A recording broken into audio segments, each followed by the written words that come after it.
Hey, everybody. So, we're going to be discussing angles today. Um, we're going to start really quickly with the definition. So, I've written it over here. An angle is the space formed when two lines meet at a common point.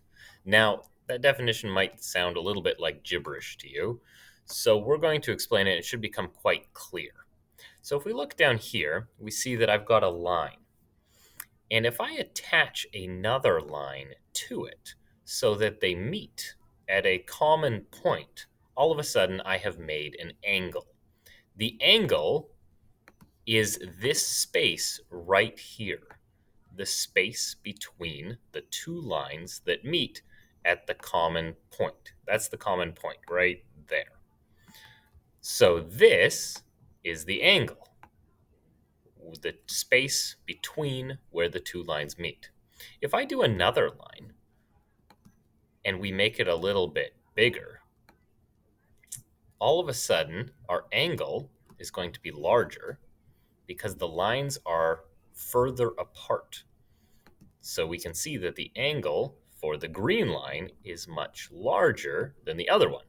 Now we're going to talk about a couple of different types of angles as well, and all of the different types of angles have to do with how big they are.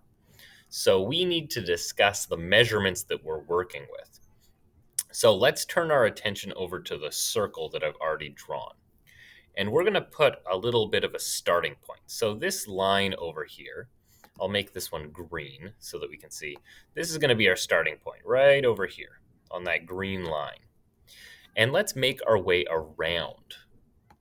So if anybody's skateboarded or snowboarded before, they should be familiar with the idea of a 360, jumping up and spinning all the way around. So if we jump up and we spin all the way around, we've traveled 360 degrees.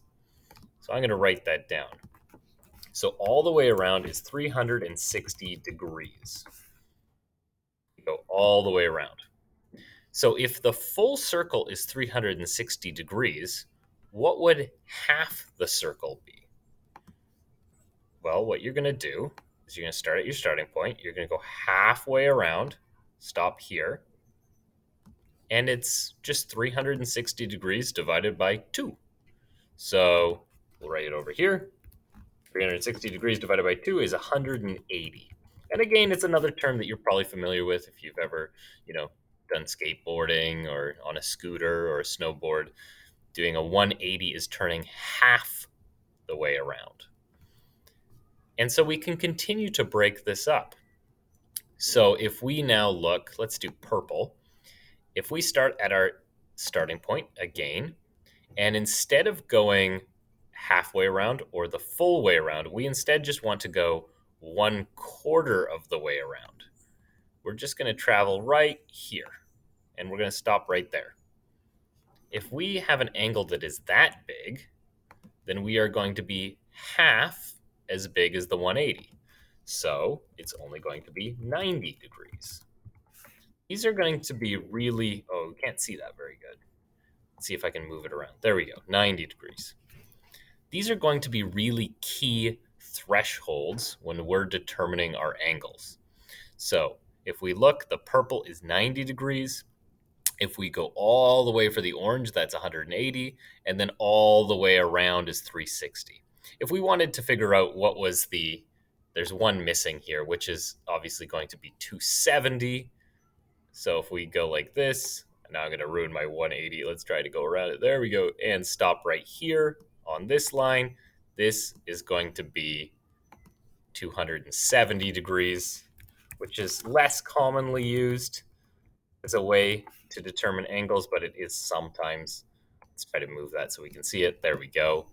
So these are going to be our key measurement points when we're discussing types of angles.